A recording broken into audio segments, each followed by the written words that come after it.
जय हिंद दोस्तों। तो क्या हाल है, मेरा नाम है विकास। आज मैं आपको आचार्य रामचंद्र शुक्ल का जीवन परिचय बताऊंगा जो कि बोर्ड एग्जाम की दृष्टि से काफी इंपॉर्टेंट है और इसकी मैं डाउनलोड लिंक भी आपको देने वाला हूं डिस्क्रिप्शन में, तो वहां से जाकर आप डाउनलोड भी कर सकोगे। लेकिन पासवर्ड आपको वीडियो के बीच में मिलेगा, छोड़ के मत जाना, ठीक है। तो चलो स्टार्ट करते हैं। तो सबसे पहले दोस्तों मैं आपको बता दूं, देख सकते हो जीवन परिचय आचार्य रामचंद्र शुक्ल, इसको मैंने कितने अच्छे तरीके से लिखा है। अगर आप इस तरीके से लिखते हो तो समझ लो बोर्ड एग्जाम में आपका कोई भी नंबर नहीं काट पाएगा, ये आप समझ लो। एग्जामिनर आपके ऊपर खुश हो जाएगा। मैंने आपको पिछली वीडियो में बोला था, जब आप एग्जामिनर के जाने जहां होते हो, एग्जामिनर नंबर देने में भी आपके ऊपर कुर्बान होता है। तो अब इस तरीके से आपको कर लेना है। तो देखिए यहाँ पर आचार्य रामचंद्र शुक्ल जी का जन्म सन 1884 ईस्वी में उत्तर प्रदेश राज्य के बस्ती जिले के अगोना नामक ग्राम में हुआ था। इनके पिता का नाम पंडित चंद्रवली शुक्ल तथा माता का नाम विभासी देवी था। अब यहाँ पर दोस्तों मैं एक चीज बताना चाहूंगा कि किसी भी जीवन परिचय को याद करने के लिए आपके पास केवल चाहिए कि भाई उनका जन्म कब हुआ था, कहाँ हुआ था, उनके पिता का क्या नाम था, उनकी माता का क्या नाम था,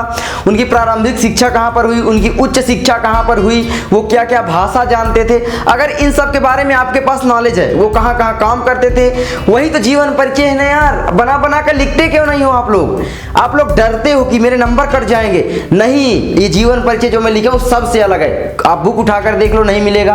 आप क्वेश्चन बैंक उठाकर देख लो, नहीं मिलेगा, मिक्स है। तो मैंने अपने दिमाग से लिखा भाई साहब, आपको इसी तरीके से लिखना है, डरना नहीं है, ठीक है। तो आपको इसी तरीके से याद करना है। अब यहाँ पर जैसे देख लो कि भाई जन्म जब हुआ, कब हुआ, 1884 ईस्वी में। पिता का नाम जो है वो पंडित चंद्रवली शुक्ल है, माता का नाम विभासी देवी था।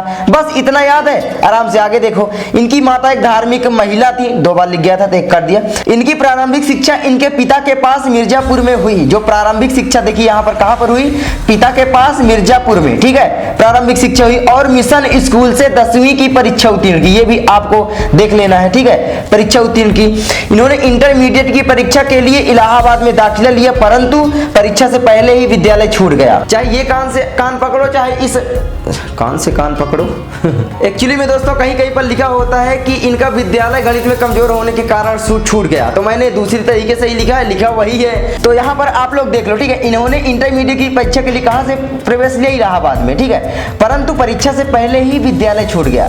उसके बाद क्योंकि शुक्ल जी गणित में कमजोर थे, कहीं कहीं पर लिखा होता है, मैंने बताया कि भाई गणित में कमजोर होने के कारण इनका विद्यालय आगे छूट गया। तो कुछ भी हो सकता है, ऐसा नहीं है कि गणित में कमजोर होने के कारण ही छूट जाएगा, भाई दूसरे सब्जेक्ट ले सकते थे, लेकिन बस विद्यालय छूट गया, ये आप समझो। इसके बाद इन्होंने मिर्जापुर के न्यायालय में नौकरी कर ली, लेकिन स्वभावानुकूल न होने के कारण न्यायालय की नौकरी छोड़ दी और मिर्जापुर के मिशन स्कूल में चित्रकला के अध्यापक हो गए। एक बात मैं आपको बता दूं कि ये मिर्जापुर में मान लो न्यायालय की नौकरी की, लेकिन इनका स्वभाव अनुकूल नहीं था, मतलब ये नौकरी पसंद नहीं करते थे एक प्रकार से, मतलब वो वाली नौकरी जो कर रहे थे। तो ये जहां पर पहले पढ़ाई किए थे मिशन स्कूल से, 10वीं की परीक्षा उत्तीर्ण की थी, वहीं पर जाकर ये शिक्षक हो गए। किसके? चित्रकला के। सिंपल है, समझ में आया? आगे बढ़ते हैं। तो अध्यापक जब हो गए उसके बाद क्या हुआ, देखिए। अध्यापन कार्य करते हुए इन्होंने अनेक निबंध, उपन्यास, कहानी, कविता आदि की रचना की, ठीक है। अब भाई रचना ना करेंगे तो ये लेखक कैसे बनते, इतने महान लेखक? तो इसीलिए ये तो आपको लिख ही देना है कि इन्होंने अनेक कहानी, कविता, निबंध, नाटक आदि की रचना की। मतलब समझ लीजिए हर एक लेखक में आप इसको अप्लाई कर सकते हो, ठीक है। एक बात मैं आपको बताऊं, जीवन परिचय जल्दी याद ना होने का कारण क्या है? आप लोग रटने लग जाते हो। आप अपने दिल से पूछो, सच बोल रहा हूं कि नहीं।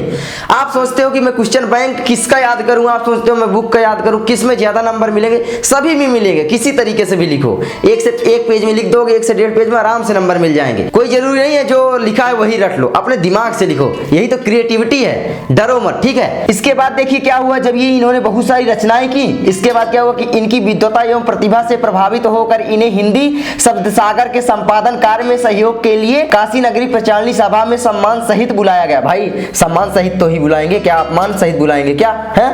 तो सम्मान सहित बुलाए, ठीक है। तो ये आई होप आप याद कर लिए होंगे। तो इसको आप इस तरीके से बढ़िया मस्त लिख सकते हो, ठीक है, आप देख सकते हो। बाकी मैं इसकी डिस्क्रिप्शन में लिंक दे रहा हूं, जाकर डाउनलोड करो और पढ़ाई बेस्ट करो, ठीक है।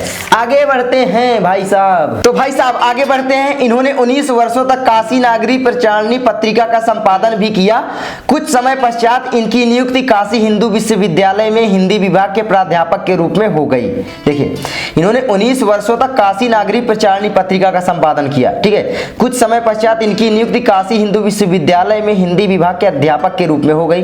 देखिए ये और कुछ ही समय बाद ये हिंदी विभाग के अध्यक्ष भी हो गए। आपको क्या याद करना कि अध्यक्ष हो गए कब? हिंदी में कुछ समय तक काशी हिंदू विश्वविद्यालय में पढ़ाने के बाद।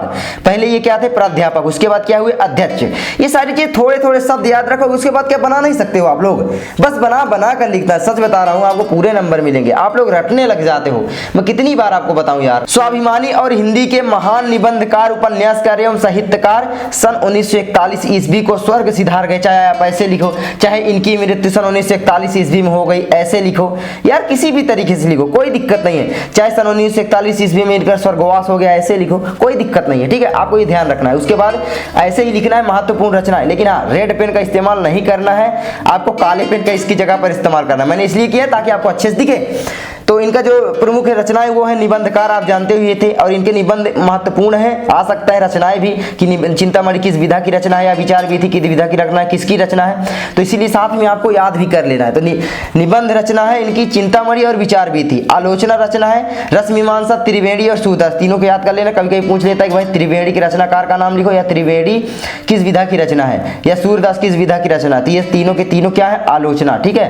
तो ये आपको ध्यान रखना है। तो बस दोस्तों, यही रहा आचार्य रामचंद्र शुक्ल का जीवन परिचय। बधाई हो, आप लोग जीवन परिचय याद करना सीख चुके हो। एक बात बताऊं, जीवन परिचय याद करने में आपको कोई दिक्कत नहीं होगी, बस आपको रटने वाली आदत अपनी छोड़नी है। तो बस इस तरीके से याद करोगे तो मुझे नहीं लगता आपको याद करने में दिक्कत होगी। आई होप आपको ये वीडियो अच्छी लगी होगी। अगर अच्छी लगी लाइक कर देना गाइस, चैनल पर नए सब्सक्राइब कर देना। मैं मिलता हूं आपसे किसी और नेक्स्ट वीडियो में। जय हिंद, जय भारत। रखौसला वो मंजर भी आएगा, प्यासे के पास चलकर समंदर भी आएगा। थक कर ना बैठ ए बोर्ड से लड़ने वाले मुसाफिर, नंबर भी मिलेंगे और मिलने का मजा भी आएगा।